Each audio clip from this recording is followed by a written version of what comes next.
What is going on, guys? In today's video, I will show you the best Smite of Divine Judgement build in Path of Exile 3.26. This build turns every hit into a screen-clearing explosion of lightning which is fueled by the power of the Smite, and the unique Divine Judgement sword which converts all of your physical damage into devastating elemental force. If you're using the Slayer's Ascendancy, you're not just hitting hard, you're practically unkillable. You'll get insane life leech, then also the overleech to keep you topped off even between fights, and then a full reflect immunity so you can go wild with a high lightning damage without worrying about the one-shots. If you are looking for this build's path of building, then click my link in the description. And before we continue, thanks to U4GM, they are a pro website that provides PoE 1 boosting, items and even currency with a cheap price and fast delivery. They have over 17,000 positive comments, and this website is really worth a try. So make sure to use my discount code KADE for extra 6% off.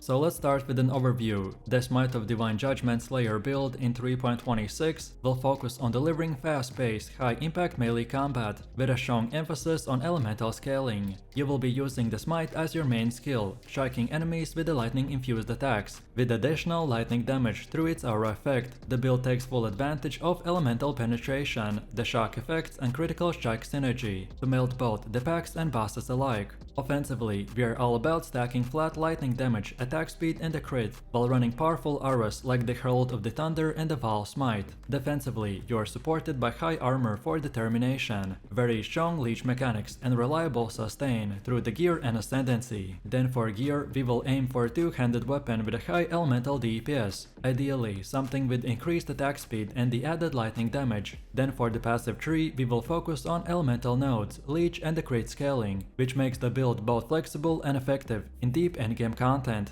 The passive tree focuses on elemental nodes, the leech and crit scaling, which makes the build both flexible and effective in deep endgame content. Now let's talk about leveling. Unlike other builds, with this setup we are right off the gate very fast, smooth and satisfying. Smite is available at level 1, which makes it our primary skill through the entire campaign. Then early on focus on grabbing the support gems like the Ancestral Call, added lightning damage, and even elemental damage with attacks that boost your clear and the single target damage. One of the first priorities is picking up a good two-handed weapon with a high physical or elemental damage, so look for a fast base with a flat lightning or physical to start scaling early, and as soon as you can, start converting physical to elemental by using crafts and gems like physical to lightning and even the gear modifiers. During leveling, your passive tree should focus on attack speed, elemental damage, life leech, and even the life nodes to stay safe. Be sure to grab Resolution Technique early if you're not scaling the crit right away, as it will prevent frustrating pitfalls. Then also use the Herald of the Thunder and Wrath as soon as you unlock them, so you can juice your lightning damage even further. And for utility, use the movement skills like the Leap Slam or Dash linked with the faster attacks. And on top of this, consider running a Steel Skin or the Molten Shell setup with Determination later for defenses.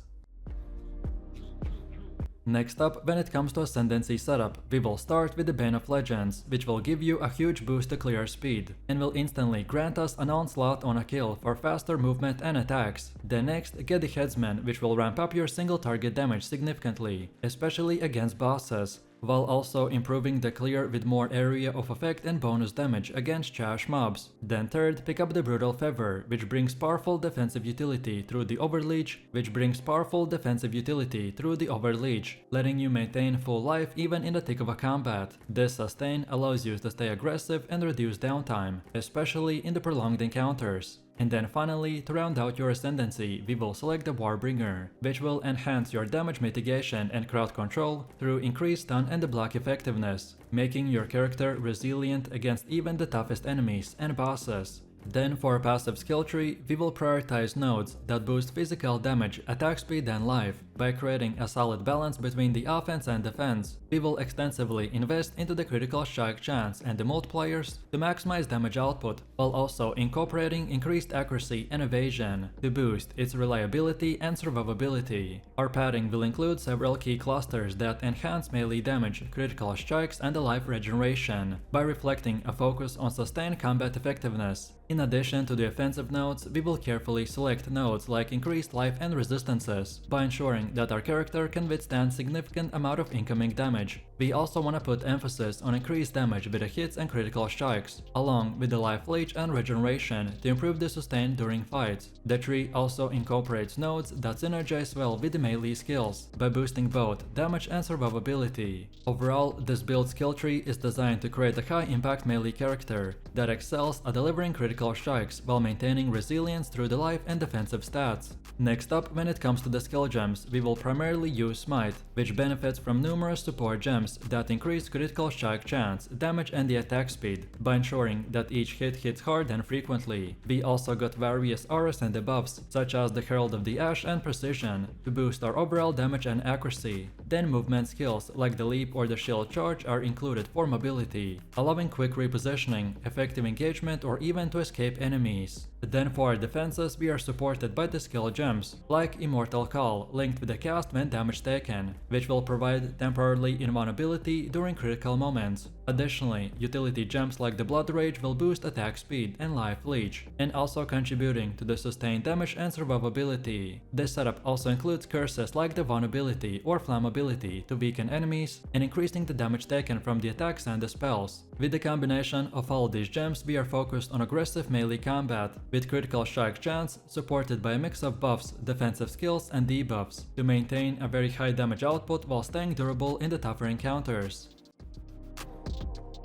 Next we have gear. For the weapons we typically want to go with a high physical damage one-handed sword or an axe, which can often be paired with a shield to boost defenses. We want them both for their increased critical strike chance, attack speed and the added physical damage, which will ensure the maximum damage output per hit. Also, armor pieces will focus heavily on boosting life, resistances and evasion on armor to provide a solid defensive foundation. Then also, unique items may be incorporated to grant additional bonuses like increased attack speed, critical multiplier, or life leech, which will enhance both offense and survivability. Then the helmet, gloves and boots will often have modifiers that increase damage, movement speed and the life regeneration by helping you to maintain pressure on the enemies while staying alive. The jewelry, such as the rings and amulets, are crafted or chosen to increase the critical strike chance, critical multiplier and the physical damage, alongside the life and resistances to improve the overall durability. Then flasks will play a crucial role by using a mix of defensive and offensive utility like the instant life recovery, increased armor and the critical strike chance or the damage buffs. Overall, our gear will synergize with the skill tree and the gems to create a powerful and fast-hitting melee character that is capable of doing both, so dealing and absorbing significant amount of damage.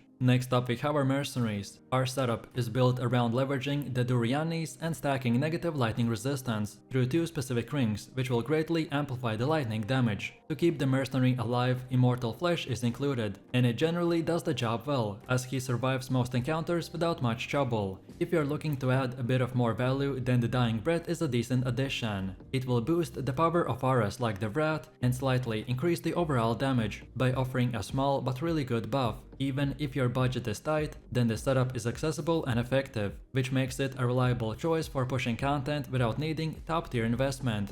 And now last but not least, let's go over the gameplay. When you play this build, your main focus is on using the Smite to deal fast critical strike melee damage. The Smite skill is great because it chains between enemies, so you want to stay mobile and close to packs to maximize your damage output. You'll want to start fights by moving quickly with the leap slam or the shield charge to get in the middle of the enemies and begin smashing them with the Smite. Then make sure your auras like the Precision and the Herald of Ash are active, as they will boost your critical strike chance, accuracy and the elemental damage, which makes you hit even stronger. You'll also want to use curses like the vulnerability and the flammability on the enemies to lower their defenses and increase the damage they take. During combat, your life leech from the Slayer's Ascendancy will help you to recover health as you hit enemies, so don't be afraid to stay aggressive. Use your defensive skills, especially the Immortal Call, to block incoming bursts of damage and survive dangerous situations. Then, as I've mentioned, flasks are also vital, so keep your life and the armor flasks ready to pop when the things get tough. And of course, use the offensive ones to boost your critical strike chance and the attack speed. Overall, your gameplay loop is to keep moving fast, hit hard with the Smite, use your defenses smartly, and maintain buffs and curses to crush enemies in seconds. So let me know what you think about this build in the comments below.